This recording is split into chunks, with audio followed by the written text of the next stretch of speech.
अगर मुलायम सिंह की सरकार में नहीं हुआ होता ये कांड तो आज उत्तर प्रदेश के मुख्यमंत्री नहीं होते योगी आदित्यनाथ। साल 2008 उत्तर प्रदेश का आजमगढ़ जिला, एक सांसद का काफिला किसी कार्यक्रम में भाग लेने के लिए जा रहा था। इसके बाद अचानक काफिले पर पत्थर बरसने लगे, पेट्रोल बम फेंके गए, गोलीबारी हुई। इसके बाद एक आईएएस ऑफिसर AK-47 लेकर हेलीकॉप्टर से मौके पर पहुंचा और सांसद को सुरक्षित बाहर निकाला गया। ये सांसद कोई और नहीं बल्कि यूपी के मौजूदा सीएम योगी आदित्यनाथ थे और ये हमला उत्तर प्रदेश के मुख्यमंत्री पर मुख्तार अंसारी ने कराया था। ये पूरी कहानी बीजेपी से राज्यसभा सांसद और रिटायर्ड आईपीएस अधिकारी ब्रिजलाल ने बताई।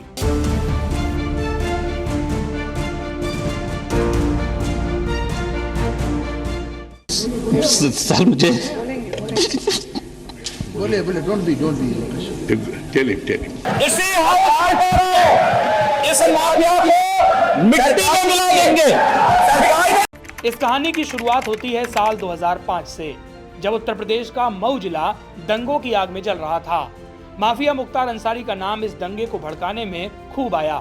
ब्रिजलाल बताते हैं कि इस दंगे को हवा देने के लिए मुख्तार अंसारी ने अपनी पूरी ताकत लगा दी थी। मुख्तार अंसारी खुली जीप में हथियार लहराया करता था। इसकी वजह से वहां की आवाम घर से निकलने पर भी डरने लगी थी। तब योगी आदित्यनाथ गोरखपुर के सांसद हुआ करते थे और उनकी छवि कट्टर हिंदूवादी नेता की थी। गोरक्षनाथ पीठ के पीठाधीश्वर योगी आदित्यनाथ इसी दंगे के बीच गोरखपुर से मऊ के लिए रवाना हुए, लेकिन उन्हें जिले में प्रवेश नहीं करने दिया गया। दोहरी घाट पर ही उनके काफिले को रोककर उन्हें वापस गोरखपुर भेज दिया गया। इस वक्त यूपी की कमान मुलायम सिंह यादव के हाथों में थी, यानी यूपी के सीएम मुलायम सिंह यादव हुआ करते थे।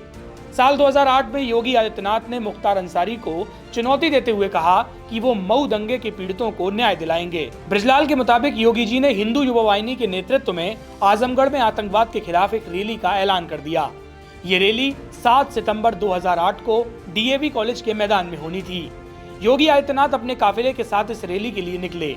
इस काफिले में लगभग 40 गाड़ियां थी। योगी आदित्यनाथ इस दौरान लाल रंग की SUV में सवार थे। आजमगढ़ पहुंचने से पहले ही इस काफिले पर हमला हो गया।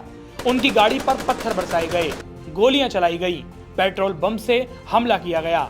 योगी को बचाने के लिए इस दौरान योगी के गनर ने फायरिंग भी की। कहा जाता है कि उस समय योगी ने अपने काफिले की गाड़ी को बदल दिया था, जिसकी वजह से उनकी जान बच पाई। ब्रिजलाल बताते हैं कि जैसे ही उन्हें हमले के बारे में पता चला, वो एक हेलीकॉप्टर लेकर आजमगढ़ के लिए रवाना हो गए और सिविल लाइंस में उतरे। चूंकि अन्य सभी अधिकारी दूसरे कामों में लगे हुए थे, इसीलिए मैंने एक AK-47 लिया और तत्कालीन संभागीय आयुक्त को प्रभावित क्षेत्रों का निरीक्षण करने के लिए भेजा। मुझे आज AK-47 लेकर आजमगढ़ की गलियों में घूमना याद है।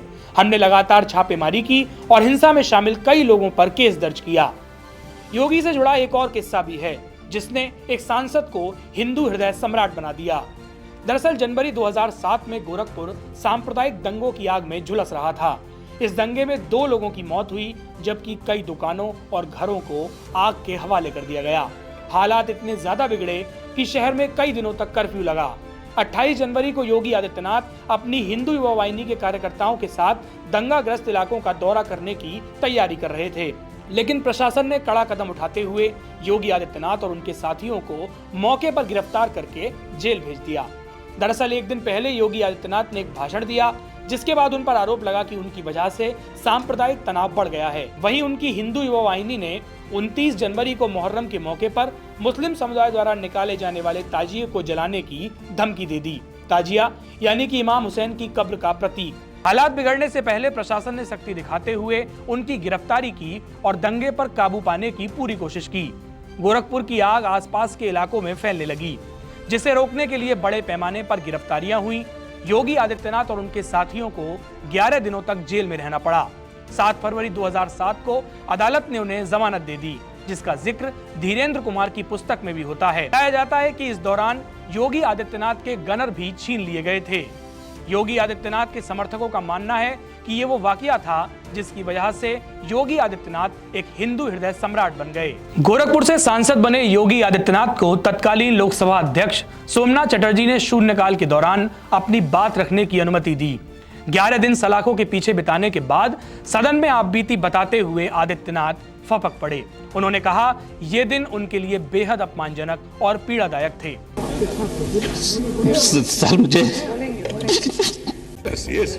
I respect you. I'll look into it. Tell me. Tell us.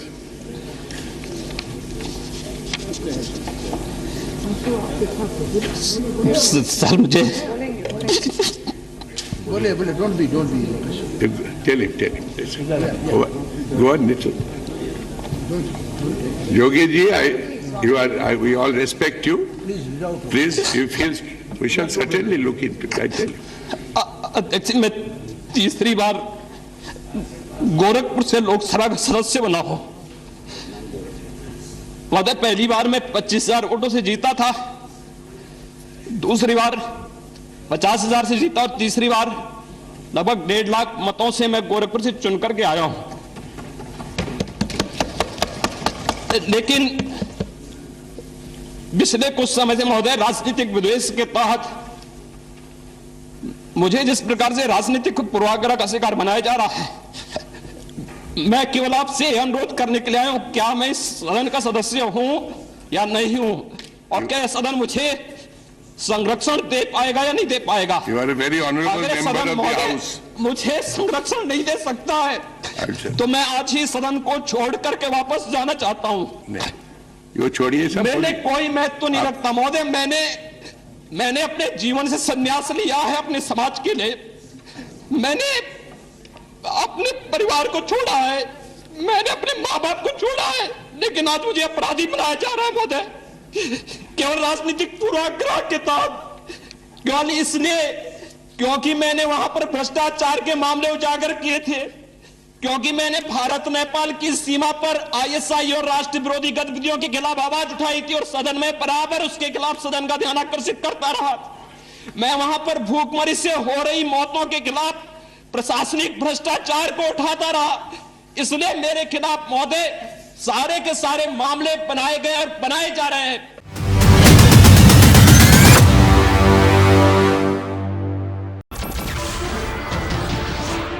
नमस्कार, मैं हूं मानक गुप्ता। अगर आपको हमारा ये वीडियो पसंद आया हो तो इसे लाइक और शेयर जरूर करें, और हां, हमें सब्सक्राइब और फॉलो करना ना भूलें ताकि आप देश और दुनिया की कोई खबर मिस ना करें। तो जुड़े रहिए हमारे साथ और देखते रहिए न्यूज़ 24।